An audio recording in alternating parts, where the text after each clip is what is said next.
নমস্কাৰ গাইজ। আজি এইটো মোৰ প্ৰথম ভিডিঅ'। আশা কৰোঁ সকলোৱে চাব আৰু মই ভাবোঁ যে বৰ্তমান সময়ৰ বাবে এটা অতি প্ৰয়োজনীয় ভিডিঅ' আৰু আপোনালোকে কেনে পালে ক'ব আৰু যথেষ্ট উপকৃত হ'ব বুলিও ভাবোঁ। বাকী আপোনালোকৰ কথা। আহোঁ আমি এতিয়া মূল কথালৈ। আজি আমি আলোচনা কৰিম আমাৰ যি ৰাষ্ট্ৰ ব্যৱস্থা আছে সেই ৰাষ্ট্ৰ ব্যৱস্থাৰ তিনিটা অংগৰ বিষয়ে আৰু সেই তিনিটা অংগৰ অলপ কাৰ্য ক্ৰমণিকা পঢ়িম বা নিজৰ কামৰ তালিকাখিনি অলপ পঢ়িম, আলোচনা কৰিম আৰু লগতে পঢ়িম যে মানে তেওঁলোকে কেনেকৈ মানে নিজৰে মাজত পৃথক কেনেকৈ নিজৰ মাজত পৃথকীকৰণ কৰে। গতিকে আমাৰ যি সংবিধানক আমাৰ ৰাষ্ট্ৰ বুজাবৰ কাৰণে এটা শব্দ ব্যৱহাৰ কৰা হৈছে ষ্টেট। চ' ইয়াত কথাটো এনেকুৱা হয় যে ষ্টেট মানে এনে ৰাজ্য, আমি জানো ৰাজ্য, কিন্তু সংবিধানত এই ষ্টেটটোক ৰাষ্ট্ৰ হিচাপে ধৰা হয়। ইয়াত আমি গোটেই আমাৰ যি মানুহ আছে এই মানুহৰ পৰা সংবিধানে শক্তি লাভ কৰিছে। উই দ্য পিপল অফ ইণ্ডিয়া বুলি ষ্টাৰ্ট হোৱা প্ৰিএম্বল, যি এইটো কথা মানে দি কয় যে আমাৰ সংবিধানে শক্তিখিনি আমাৰ ভাৰতৰ জনগণৰ পৰা লাভ কৰিছে আৰু সেই সমগ্ৰ ভাৰতবৰ্ষখন লগ হৈ পেলাই আমাক ষ্টেট বুলি উল্লেখ কৰিছোঁ। আৰু মানে এইটো আমি মোটামুটি এনেকৈ জানি থওঁ, পিছত মই ক'ম যে ষ্টেট প্ৰকৃততে ষ্টেটৰ ডেফিনেশ্যন কি বা ষ্টেটৰ সংজ্ঞা কি। প্ৰথম আমি তেনেকৈ ৰাষ্ট্ৰ বুলিয়ে ধৰি লওঁ, অসমীয়াত যদি বুজিবলৈ হয় আমি ৰাষ্ট্ৰ বুলি ধৰি লওঁ। এতিয়া আহোঁ আমি মেইন কথালৈ। ইয়াত ষ্টেট শব্দটোক প্ৰথম ষ্টেটৰ তিনিটা অংগ আছে বুলি উল্লেখ কৰিছিলে এগৰাকী ফিলচফাৰ মণ্টেস্কিউ, আৰু তেওঁ এই বিষয়ে উল্লেখ কৰা কিতাপখন আছিলে the spirit of the law 1948, য'ত তেওঁ কৈছিলে যে এখন ৰাষ্ট্ৰৰ তিনিটা অংগ থাকে আৰু সেই তিনিটা অংগ হৈছে লেজিসলেচাৰ, জুডিচিয়াৰী আৰু এক্সিকিউটিভ। লেজিসলেচাৰ মানে হৈছে বিধায়িনী, যি আইন প্ৰণয়ন কৰে বা আইন বনায়। এক্সিকিউটিভ, যি আইনখন মানে কাৰ্যকৰী কৰে। জুডিচিয়াৰী, যি আইনখন চাই প্ৰকৃতৰূপে আইনখন সুচাৰুৰূপে সম্পাদন হৈছে নে নাই হোৱা, যি চকু ৰাখে, সেয়া হৈছে জুডিচিয়াৰী।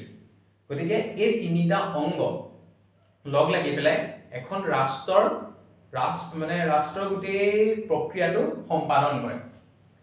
গতিকে আমি আজি এই বিষয়ে আলোচনা কৰিম। মই প্ৰথম এটা সাধাৰণভাৱে কথাখিনি কৈ ল'লোঁ, এতিয়া আমি অলপ দলৈ যাম যে ষ্টেটৰ যিটো ডেফিনেশ্যন আমি তিনিটা অংগ পাইছোঁ, সেই অংগটো প্ৰথম মণ্টেস্কিউৱে ক'লে। তাৰপিছত আমি সেই বস্তুটোকে আমি আমেৰিকাৰ কনষ্টিটিউশ্যনতো দেখিবলৈ পাওঁ। আমেৰিকাৰ কনষ্টিটিউশ্যনতো ছেপাৰেশ্যন অফ পাৱাৰ আছে, মানে তিনিটা অংগৰ যি শক্তি আছে সেই শক্তিৰ পৃথকীকৰণ হৈছে আৰু সেই পৃথকীকৰণ বহুত দৃঢ় মানে এনেকুৱা যে এটা আনটোৰ লগত একেবাৰে লিংক নাই। গতিকে তাত এনেকুৱা যে সাধাৰণ ভাষাত ক'বলৈ হ'লে বুজি পায় যে এই লেজিসলেচাৰ আৰু জুডিচিয়াৰীৰ মাজত এখন ৱাল আছে, জুডিচিয়াৰী এক্সিকিউটিভৰ মাজত এখন ৱাল আছে, এক্সিকিউটিভ আৰু লেজিসলেচাৰৰ মাজত এখন ৱাল আছে। মই এইটো সাধাৰণ ভাষাত বুজিবৰ কাৰণেহে কৈছোঁ যে ৱাল বুলি কৈছোঁ। প্ৰকৃততে মানে কি হয়, ইয়াত সম্পূৰ্ণৰূপে পৃথক আৰু দৃঢ় পৃথকীকৰণ হৈছে, যাক আমি ইংৰাজীত ৰিজিড বুলি কওঁ। কিন্তু আমাৰ ইণ্ডিয়াই সেই বস্তুটোকে সম্পূৰ্ণৰূপে গ্ৰহণ কৰি লোৱা নাই। আমাৰ ইণ্ডিয়াৰ যিটো ফিলচফিটো, ধৰক ফিলচফিটো ছেপাৰেশ্যন অফ পাৱাৰৰ ফিলচফিটো মণ্টেস্কিউৰ পৰাই লৈছে, কিন্তু আমি ইয়াত এটা উপাদান যোগ কৰিছোঁ। সেই উপাদানটো হৈছে চেক এণ্ড বেলেঞ্চ। এই উপাদানটোৱে আমাৰ ইণ্ডিয়াক মানে অলপ ইউএছতকৈ পৃথক কৰে।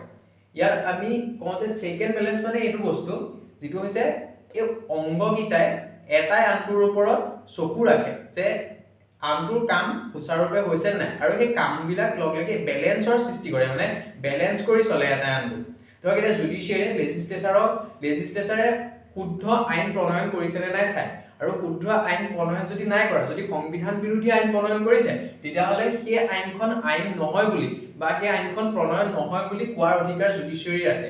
এক্সিকিউটিভে প্ৰকৃততে ভালদৰে সংবিধানৰ মতে কাম কৰিছে নে নাই, কেনেবাকৈ জনসাধাৰণৰ ফাণ্ডামেণ্টেল ৰাইটছ ভায়োলেশ্যন হৈছে নেকি বা মৌলিক অধিকাৰ খৰ্ব হৈছে নেকি, সেই বিষয়ে চাই। যদি মৌলিক অধিকাৰ খৰ্ব হৈছে তেনেহ'লে তাৰ এগেইনষ্টতে একশ্যন লয় এই জুডিচিয়াৰীয়ে। চ' এই গোটেই বস্তুটোক চেক এণ্ড বেলেঞ্চৰ যোগেদি পৰিচালিত হৈ আহিছে।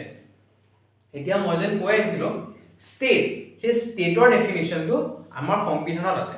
সংবিধানৰ যি আমাৰ 12 নম্বৰ আৰ্টিকেল, সেই 12 নম্বৰ আৰ্টিকেল 12ত উল্লেখ আছে ডেফিনেশনটো আছে যে হোৱাট ইজ ষ্টেট গতিকে আমি কম যে আমাৰ যি সংবিধানৰ 3 নম্বৰ পাৰ্ট আছে যি third part of the constitution যাৰ ভিতৰত আমাৰ মৌলিক অধিকাৰখিনি অৰ্থাৎ ফান্ডামেন্টাল ৰাইটছখিনি আহে সেই ফান্ডামেন্টাল ৰাইটছখিনি অহাৰ সেই পাৰ্টটোৰ প্ৰথমটো আৰ্টিকল হৈছে আৰ্টিকল 12 আৰু সেই আৰ্টিকল 12 লিখা আছে what is state so what is state আমি ক'বলৈ গ'লে আমি কম যে government of India parliament of India Government of India and Parliament of India plus Government of State and Parliament and Legislature of the State.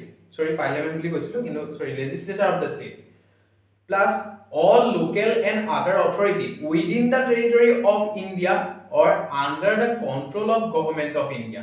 So ইয়াৰ এটো হয় যে Government of India মানে আমাৰ ধৰক নৰেন্দ্ৰ মোদী ডাঙৰীয়া আমাৰ শ্ৰদ্ধাৰ প্ৰধানমন্ত্ৰী নৰেন্দ্ৰ মোদী ডাঙৰীয়াৰ নেতৃত্বত যি কেবিনেট আছে সেই কেবিনেটখনক কোৱা হয় গভৰ্নমেন্ট অফ ইণ্ডিয়া সেইখনে হৈছে ভাৰত চৰকাৰ এণ্ড পাৰ্লিয়ামেন্ট অফ ইণ্ডিয়া যি আমাৰ পাৰ্লিয়ামেন্ট আছে যি আমাৰ সংসদ আছে সেই সংসদ ভৱন বা এই সংসদত থকা প্ৰতিজন সাংসদক আমি পাৰ্লিয়ামেন্ট অফ ইণ্ডিয়া বুলি কওঁ সেইকাৰণে কোৱা হয় member of the parliament MP যেনেকৈ গৌৰৱ গগৈ যদিও বিৰোধী আসনত আছে তথাপিও তেওঁ মেম্বাৰ অফ দ্য পাৰ্লিয়ামেন্ট হয় গতিকে তেওঁ পাৰ্লিয়ামেন্টৰ অংশ হয় আৰু তেনেকৈ বিৰোধী তাৰপিছত শাসকীয় সকলোবোৰ থাকি পেলাই মানে নিজৰ নিজৰ কনস্টিটুৱেন্সিজ যিকিজন বিৰোধী দলৰ নেতা আকৌ শাসকীয় দলৰ নেতা গোটেইখন লগ লাগি পেলাই যি আমাৰ পাৰ্লিয়ামেন্ট লোকসভা যেন বহে সেই লোকসভা ৰাজ্যসভা এই গোটেইখনক কোৱা হয় পাৰ্লিয়ামেন্ট অফ ইণ্ডিয়া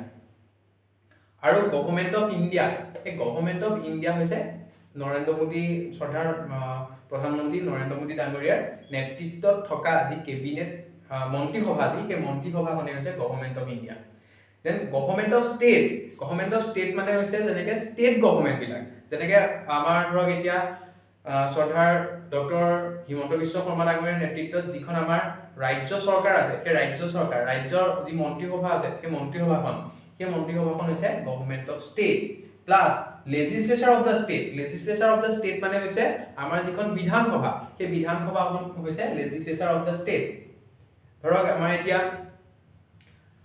আমাৰ অখিল গগৈ ডাঙৰীয়া তেওঁ লেজিসলেচাৰ অফ দ্য ষ্টেট হয় কিন্তু ঠিক তেনেকৈ মানে তেওঁ লেজিসলেচাৰ অফ দ্য ষ্টেট হয় তাৰপিছতে আৰু কোৱা হৈছে all local and other authority within the territory of India ধৰক আমাৰ মিউনিচিপালিটি তাৰপিছতে আকৌ আমাৰ গাঁও পঞ্চায়ত এই সকলোবিলাকক কোৱা হয় ষ্টেট ইণ্ডিয়াৰ ভিতৰত থকা আকৌ কোৱা হয় under the control of government of India এনেকুৱা কিছুমান অথৰিটি আছে বা এনেকুৱা কিছুমান ধৰক মানে অনুষ্ঠান আছে যিবিলাক গভৰ্নমেন্ট অফ ইণ্ডিয়াৰ আণ্ডাৰত আহে তেনেকুৱাবিলাক অনুষ্ঠানকো কোৱা হয় ষ্টেট বুলি গতিকে আমি ষ্টেটৰ ডেফিনেশ্যনটো গম পালো যে ষ্টেট কাক কোৱা হয় আৰু এই বস্তুটো আৰ্টিকল 12 এইটো কাৰণে দিয়া হ'ল কাৰণ ফান্ডামেন্টাল ৰাইট বা আমাৰ মৌলিক অধিকাৰখিনি হৈছে আমাৰ যি ৰাষ্ট্ৰ বা ৰাষ্ট্ৰৰ অংগবিলাক সমগ্ৰ গোটেই মানে ধৰক এই government of India parliament of India government of state legislature of the state all local and other authority within the territory of India or under the control of government of India এই গোটেইখিনিক যেতিয়া control কৰিবলগীয়া হয় কাৰণ এইবিলাক যথেষ্ট powerful বস্তু government of India বহুত পাৱাৰফুল বস্তু কিন্তু এইবিলাকে যদি মানে নিজৰ টানাচাহি নচলায় তাৰ কাৰণে মানুহৰ যাতে নিজৰ অধিকাৰ খৰ্ব নকৰে তাৰ কাৰণে ফান্ডামেন্টাল ৰাইটছ দিয়া হয় আৰু সেই ফান্ডামেন্টাল ৰাইটছখিনি দিয়া পিছত মানে কি হয় এনেকৈ কয় যে ফান্ডামেন্টাল ৰাইটছখিনি হৈছে against the state and limited মানে ষ্টেটক লিমিট কৰিবৰ কাৰণে বনোৱা কিছুমান অধিকাৰ সেইটো কাৰণে প্ৰথমে ডেফিনেশ্যনটো দি লৈছে যে ষ্টেট কি হয় তাৰ পিছত আলোচনা কৰিছে যে ফান্ডামেন্টাল ৰাইট মানে কি আমাৰ এই কথা উল্লেখ কৰিছে গতিকে সংবিধানখনৰ এটা মানে ধুনীয়া ষ্ট্ৰাকচাৰত গঠন কৰিছে তাৰপিছতে আমি এক্সিকিউটিভ এতিয়া ইয়াত এটা ইণ্টাৰেষ্টিং কথা আছে যে গভৰ্নমেন্ট অফ ইণ্ডিয়া হৈছে এক্সিকিউটিভ গভৰ্নমেন্ট অফ ষ্টেট হৈছে এক্সিকিউটিভ গতিকে এইটো মানে এনেকৈ কওঁ যে গভৰ্নমেন্ট অফ ইণ্ডিয়া ধৰক আমাৰ শ্ৰদ্ধাৰ প্ৰধানমন্ত্ৰী নৰেন্দ্ৰ মোদী ডাঙৰীয়া তেওঁ গভৰ্নমেন্ট অফ ইণ্ডিয়া হয় মানে গভৰ্নমেন্ট অফ ইণ্ডিয়াৰ পাৰ্ট হয় লগতে তেওঁ লেজিসলেচাৰো হয় কাৰণ তেওঁ পাৰ্লিয়ামেন্টৰো পাৰ্ট হয় যেনেকৈ আমাৰ মুখ্যমন্ত্ৰী ডাঙৰীয়া গভৰ্ণমেণ্ট অফ ষ্টেটৰ পাৰ্ট হয়, লগতে লেজিসলেচাৰ অফ দ্য ষ্টেটৰ পাৰ্ট হয়। তাৰমানে কি হয়, যিটো দলে চৰকাৰ গঠন কৰে, চৰকাৰ গঠন কৰাৰ পিছত কি হয়, তেওঁ চৰকাৰৰো অংশ হয় সেইসকল মন্ত্ৰীসকল, আৰু লগতে তেওঁলোক কি হয়, পাৰ্লিয়ামেণ্টৰো অংশ হয়। মানে আইন বনোৱাৰ ক্ষেত্ৰতো তেওঁলোকৰ অংশীদাৰ আছে, আৰু আইন মানে কাৰ্যকৰী কৰাৰ ক্ষেত্ৰতো সেই মন্ত্ৰীসকল, মই মন্ত্ৰী বুলি কৈছো, ইয়াত মই মেম্বাৰ অফ দ্য পাৰ্লিয়ামেণ্ট শব্দটো ব্যৱহাৰ নাই কৰা, কাৰণ প্ৰতিজন সাংসদে মন্ত্ৰী নহয়, আৰু কিন্তু প্ৰতিজন মন্ত্ৰীয়ে সাংসদ হয়, কথাটো তেনেকুৱা আচলতে।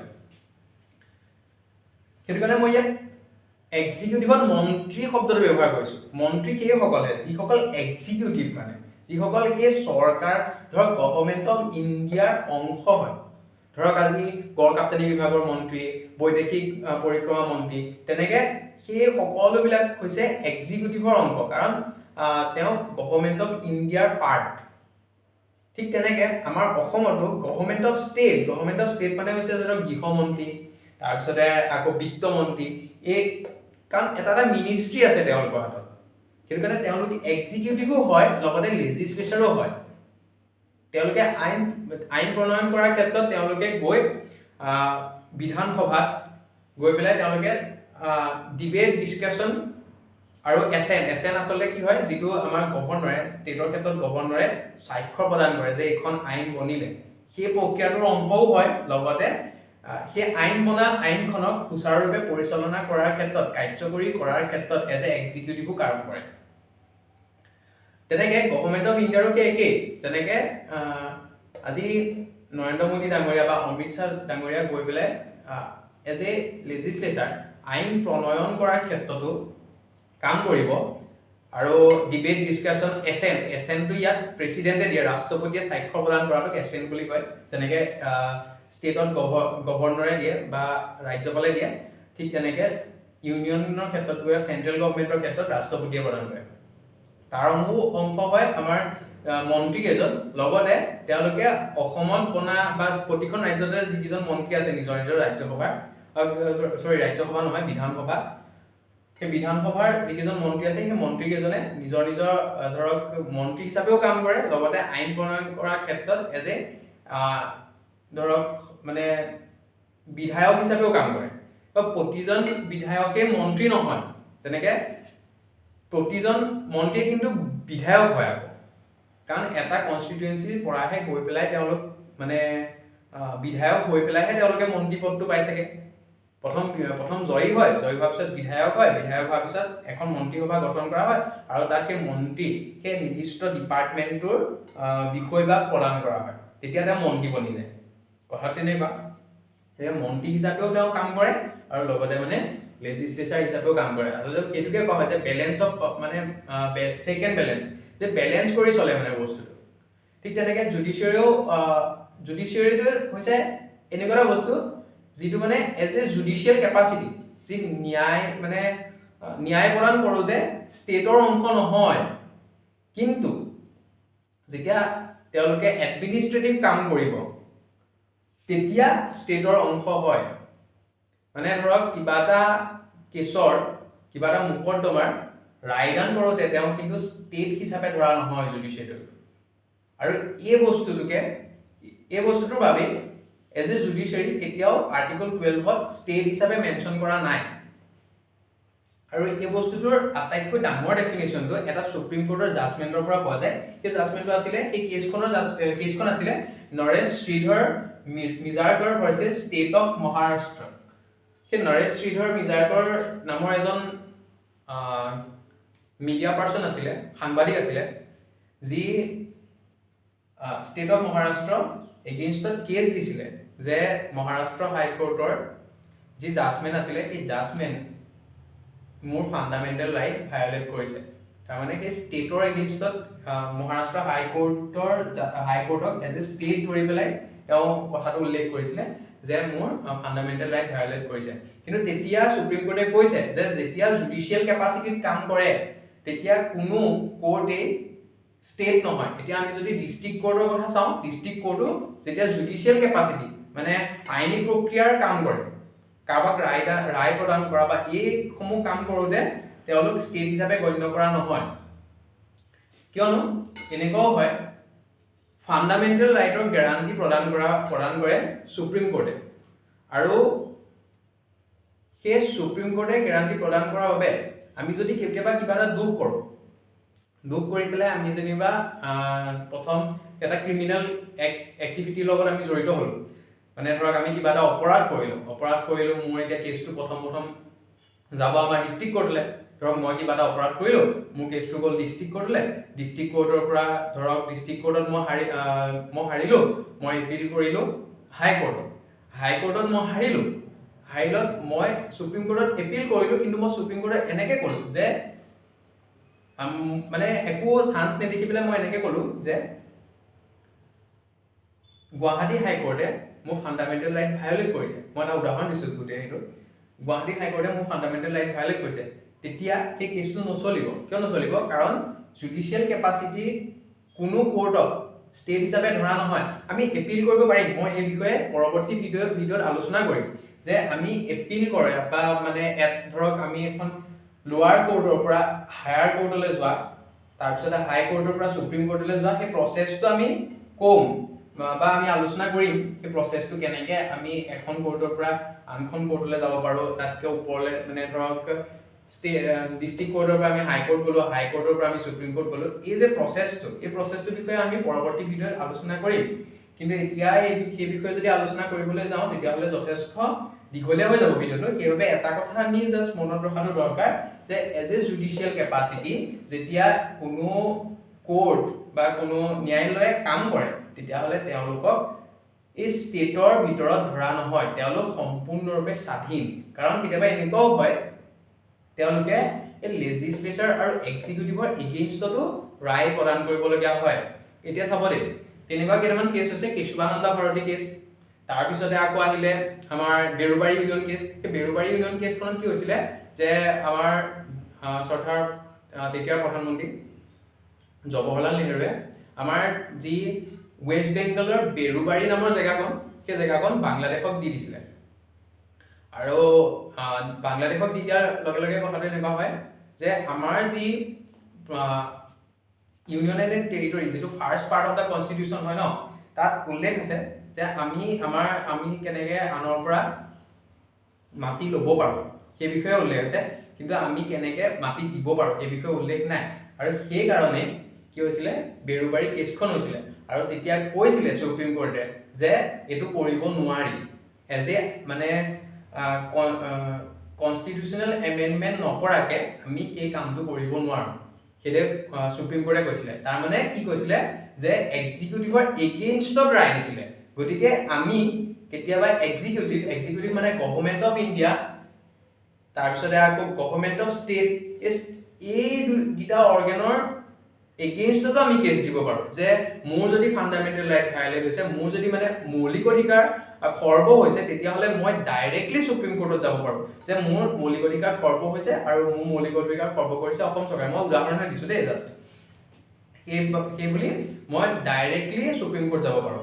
বাট কেতিয়াবা কিছুমান কেছ পাৰ্লিয়ামেণ্ট অফ ইণ্ডিয়াৰ ক্ষেত্ৰতো দেখা যায় বা কেতিয়াবা লেজিসলেচাৰ অফ ষ্টেটৰ ক্ষেত্ৰতো দেখা যায়। গতিকে আমি ক'ব পাৰোঁ যে জুডিচিয়াৰীয়ে যেতিয়া এজ এ জুডিচিয়েল কেপাচিটি কাম কৰে তেতিয়া ই কেতিয়াও মানে ধৰক ষ্টেটৰ ভিতৰত নহয়, এজ এ এডমিনিষ্ট্ৰেটিভ কাম কৰোঁতে, এজ এ প্ৰশাসনিক হিচাপে কাম কৰোঁতে নিজৰ প্ৰশাসনিক কাৰ্যক্ৰমণিকাৰ ভিতৰতহে ই ষ্টেটৰ ভিতৰত পৰে।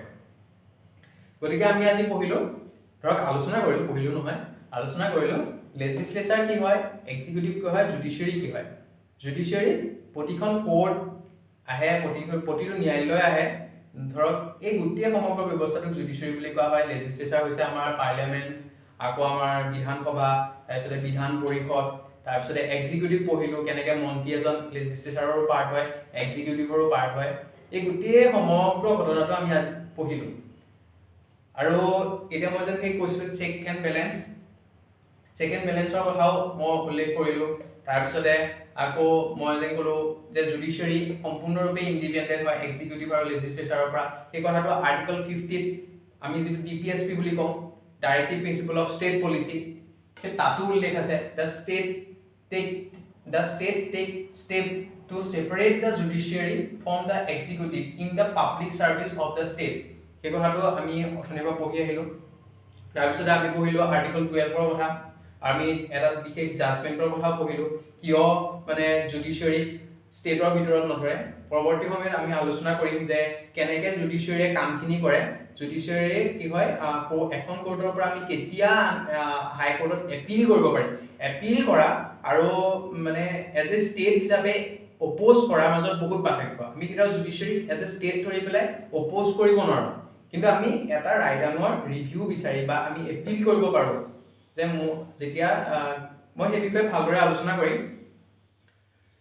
কিন্তু এতিয়া আজিলৈ ইমানেই আছিলে গতিকে মই ভাবো যে আপোনালোকে এইখিনি কথা চাব আৰু কি হয় যে বৰ্তমান সময়ত এইখিনি জনাটো যথেষ্ট প্ৰয়োজনীয়তা মই কওঁ কিয় প্ৰয়োজনীয়তা কাৰণ এটা মই আজিকালি ধৰক এটা মই সোশ্যাল ভিউজৰ কথাহে কম মানে মোৰ যেটো সামাজিক দৃষ্টিকোণ হেফালৰ পৰাহে মই কথাটো উল্লেখ কৰিছো যেহেতু মোৰো আৰ্টিকল 19 আছে মানে আৰ্টিকল 19 ৰ যেটো freedom of speech and expression তাৰবাৰে বাকি মই কোনো পলিটিক্যাল কথাৰ লগত ৰিলেটেড নহয় কোনো ধৰণৰ ৰাজনৈতিক কথাৰ পৰা মই বহুত গুণে দূৰত আছো গতিকে তথাপি মই কথাটো মেনশন কৰিছো কাৰণ এখন সমাজত আছো যেতিয়া ভাৰতবৰ্ষৰ নাগৰিক হিচাপে আছো যেতিয়া কথাটো কৈছো যে কি হয় আমাৰ যি সাধাৰণ জনতা আছে সাধাৰণ জনতাই কি ভাবে যে আমাক ন্যায় এই গভৰ্ণমেণ্টে দিব কিন্তু গভৰ্ণমেণ্টে কেতিয়াও ন্যায় দিব পৰা ক্ষমতাই নাই গভৰ্ণমেণ্টৰ বিকজ কি হয় গভৰ্ণমেণ্ট হৈছে এক্সিকিউটিভ যদি গভৰ্ণমেণ্টে ন্যায় দিব পৰা ক্ষমতা থাকিলেহেঁতেন তেতিয়াহ'লে জুডিচিয়াৰি বোলা বস্তুটোৱে নাথাকিলেহেঁতেন ইণ্ডিয়াত আৰু জুডিচিয়াৰি যদি নাথাকিলেহেঁতেন তেতিয়া গভৰ্ণমেণ্ট অফ ইণ্ডিয়াই মানে কি কৰিলেহেঁতেন গম পাইনে এনেকুৱা হ'লহেঁতেন তেওঁলোকে নিজৰ লাভৰ বাবে যিকোনো কাম কৰিলেহেঁতেন এক্সিকিউটিভ হিচাপে তেতিয়া মানে ধৰক আমাৰ যিটো আগতে ব্ৰিটিছ থাকোঁতে যিটো হৈছিলে ব্ৰিটিছ থাকোঁতেতো তেওঁলোক এক্সিকিউটিভ আছিলে তেতিয়া এক্সিকিউটিভ সুপ্ৰিমেচি হৈছিলে মানে এক্সিকিউটিভ সুপ্ৰিম আছিলে এতিয়া আমাৰ কোনো বস্তুৱে সুপ্ৰিম নহয় সুপ্ৰিম বুলিবলৈ কোনো নাই এতিয়া হৈছে ইকুৱেল তথাপিও আমি এজ এ ন্যায় প্ৰণালী জুডিচিয়াৰি সুপ্ৰিমেচিক বিলিভ কৰোঁ কাৰণ এই ন্যায়ালয় হৈছে সৰ্বশ্ৰেষ্ঠ এজ এ মানে ন্যায় প্ৰণালী কাৰণ ন্যায়ালয়ে এক্সিকিউটিভৰ এগেইনষ্টতো ৰায় প্ৰদান কৰিব পাৰে আৰু লেজিসলেচাৰৰ এগেইনষ্টতো ৰায় প্ৰদান কৰিব পাৰে গতিকে যদি তেওঁলোকৰ ন্যায় প্ৰদান কৰাৰ ক্ষমতা থাকিলেহেঁতেন তেতিয়াহ'লে তেওঁলোকে নিজৰ এগেইনষ্টত দেখোন ন্যায় প্ৰদান নকৰিলেহেঁতেন এটা জুডিচিয়াৰি আছে কাৰণেহে এক্সিকিউটিভৰ এগেইনষ্টত আমি কেছ ফাইল কৰিব পাৰোঁ বা আমি নিজৰ ন্যায় বিচাৰি পেলাই আমি কোৰ্টৰ দৰ্জা খটখটাব পাৰোঁ জুডিচিয়াৰি থকাৰ কাৰণেহে সেয়া সম্ভৱ হৈ উঠিছে আৰু এই সম্পূৰ্ণ ন্যায় দিয়াৰ অধিকাৰটো ন্যায় প্ৰদানৰ অধিকাৰটো সম্পূৰ্ণৰূপে জুডিচিয়াৰিৰ ওপৰত আছে কিন্তু বৰ্তমান সময়ত মানে এনেকুৱা এটা হৈ গৈছে যে আমি ভাবো যে গভৰ্ণমেণ্ট অফ ইণ্ডিয়া বা গভৰ্ণমেণ্ট অফ ষ্টেটে আমাক ন্যায় দিব যাৰ কাৰণে মানে আমি যাৰ ওচৰত ন্যায় বিচাৰিব লাগে তাৰ ওচৰত ন্যায় বিচাৰি মানে এটা মানে কি হয়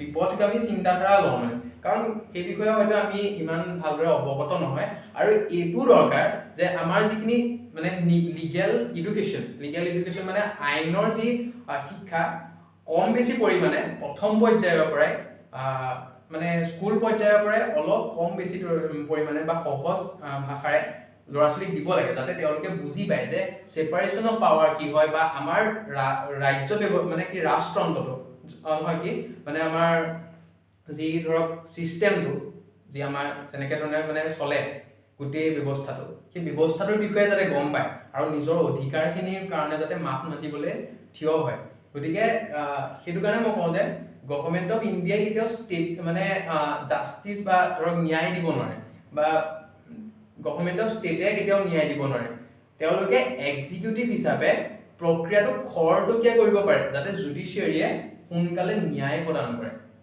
তেওঁলোকে এক্সিকিউটিভ হিচাপে কামখিনি সোনকালে কৰি জুডিচিয়াৰিক সহায় কৰিব পাৰে এক্সিকিউটিভৰ ভিতৰত গভৰ্ণমেণ্ট অফ ইণ্ডিয়া যেন পৰে মই ইয়াত অকল গভৰ্ণমেণ্ট অফ ইণ্ডিয়া বা গভৰ্ণমেণ্ট অফ ষ্টেট বুলি যদিও কৈছে কিন্তু সেই গভৰ্ণমেণ্ট অফ ষ্টেটৰ ভিতৰত কিন্তু প্ৰতিজন গভৰ্ণমেণ্টৰ চাকৰিয়ালো পৰে কাৰণ তেওঁলোকে এওঁলোকৰ অৰ্ডাৰত কাম কৰে। আজি চাব দেই, আজি লাগিলে উদাহৰণ হিচাপে বিজেপি চৰকাৰ থাকক বা কংগ্ৰেছৰ চৰকাৰ থাকক, কিন্তু মই যেনিবা চৰকাৰী চাকৰি এটা পালোঁ, মই কিন্তু চৰকাৰী চাকৰিয়াল হিচাপে 60 বছৰ চাকৰি কৰিমেই। যদি 60 বছৰ হয়, মানে যাৰ যিমান বয়সলৈকে, ধৰক 60 বছৰৰ যেনিবা ৰিটায়াৰমেণ্ট এজ 60 বছৰ, তেতিয়া মই সিমানটো চাকৰি কৰিমেই। কিন্তু মইতো প্ৰতিখন চৰকাৰতে সলনি হৈ নাযাওঁ, মানে ধৰক আজি বোলে বেলেগ চৰকাৰ আহিলে, এতিয়া বেলেগ মানুহখিনি ল'ম, তেনেকুৱা নহয় নহয়। কাৰণটো কিয়, তেওঁলোক অলৱেজ গভৰ্ণমেণ্টৰ পাৰ্ট হয়, লাগিলে চৰকাৰ যিয়ে নাথাকক, চৰকাৰৰ পৰা অৰ্ডাৰটো পাই পেলাইহে তেওঁলোকে কাম কৰে। গতিকে তেওঁলোককো সেই এক্সিকিউটিভ হিচাপে ধৰা হয়। পুলিচ প্ৰশাসন বা প্ৰতি মানে চৰকাৰী বিষয়া হৈছে এই গভৰ্ণমেণ্ট এক্সিকিউটিভ। গতিকে এই যেন পুলিচে যিখিনি কৰে, ধৰক আজি পুলিচ এজনে কেতিয়াও ন্যায় প্ৰদান কৰি দিব নোৱাৰে, তেওঁলোকে কি কৰে, তেওঁলোকে জুডিচিয়াৰীক সহায় কৰে। কেনেকৈ সহায় কৰে, এভিডেন্স গোটায়, মানে প্ৰমাণ গোটায়, বা সোধা পোছা কৰি পেলাই, বা এটা আইনী প্ৰক্ৰিয়াৰ সুচাৰুৰূপে পৰিচালনা কৰা তেওঁলোক মানে সহায়ৰ হাত হিচাপে কাম কৰে। গতিকে আমাৰ যিটো ভুল ধাৰণা আছে, আমি যেন গভৰ্ণমেণ্টৰ পৰা আমি ন্যায় বিচাৰোঁ, সেইটো সম্পূৰ্ণৰূপে ভুল। গতিকে গভৰ্ণমেণ্টে কেতিয়াও ন্যায় প্ৰদান কৰিব নোৱাৰে। ন্যায় প্ৰদান কৰাৰ সম্পূৰ্ণ অধিকাৰ আছে আমাৰ এই জুডিচিয়াৰীৰ ভিতৰত আহে সুপ্ৰিম কোৰ্ট, হাইকোৰ্ট, এই সকলোবিলাক। আৰু এই বস্তুটো যেন গভৰ্ণমেণ্টৰ পৰা যেন আমি ন্যায় বিচৰা, সেই ন্যায় বিচৰাটো আচলতে আহিছে ক'ৰ পৰা, সেই বস্তুটো আমি যদি চাওঁ, তেতিয়াহ'লে এটা কথা আছে যে মানে তেওঁলোকৰ এইটোক কোৱা হয় পপুলিষ্ট পলিটিক।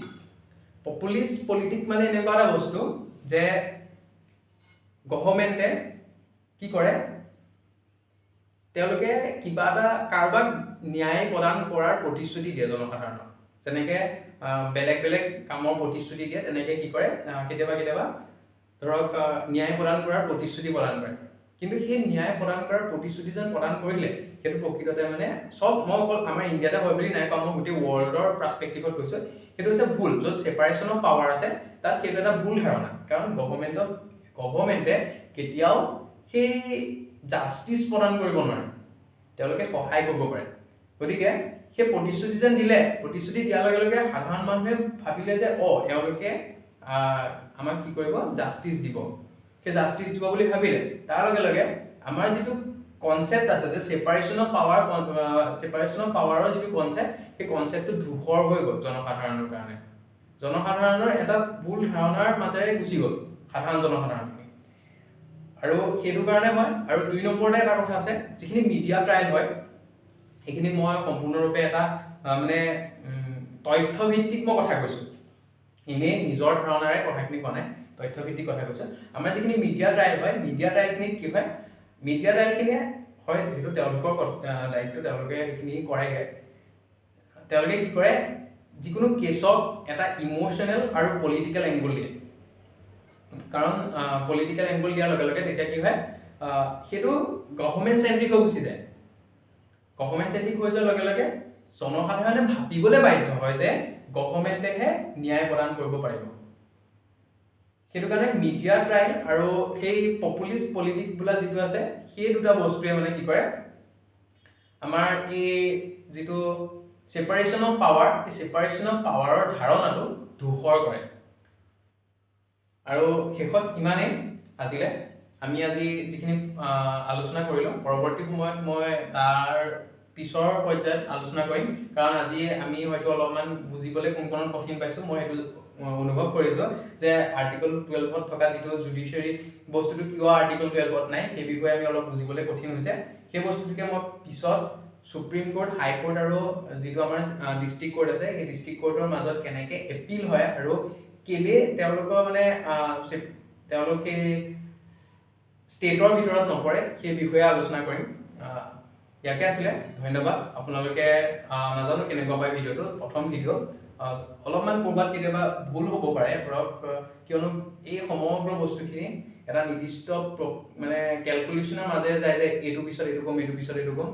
গতিকে মানে কি হয় কেতিয়াবা ক'ৰবাত কিবা এটা থাকি যাব পাৰে বা ক'ৰবাত কেতিয়াবা মই কিছুমান তথ্য ভুলকেও ক'ব পাৰোঁ গতিকে যদি আপোনালোকে ভাবে যে এই জেগাত ভুল হৈছে তেতিয়াহ'লে আপোনালোকে বেলেগ বেলেগ মাধ্যমৰ সহায় লৈ পেলাই এই বিষয়ে চালি জাৰি চাই পেলাই মোক কমেণ্টতো ক'ব পাৰিব যে এই বিষয়ে তোমাৰ এই জেগাখনত ভুল আছে বুলি আপোনালোকে কমেণ্টত উল্লেখ কৰিব পাৰিব আৰু কেনেকুৱা পালে সেই বিষয়ে জনাব বুলি মই আশাবাদী ধন্যবাদ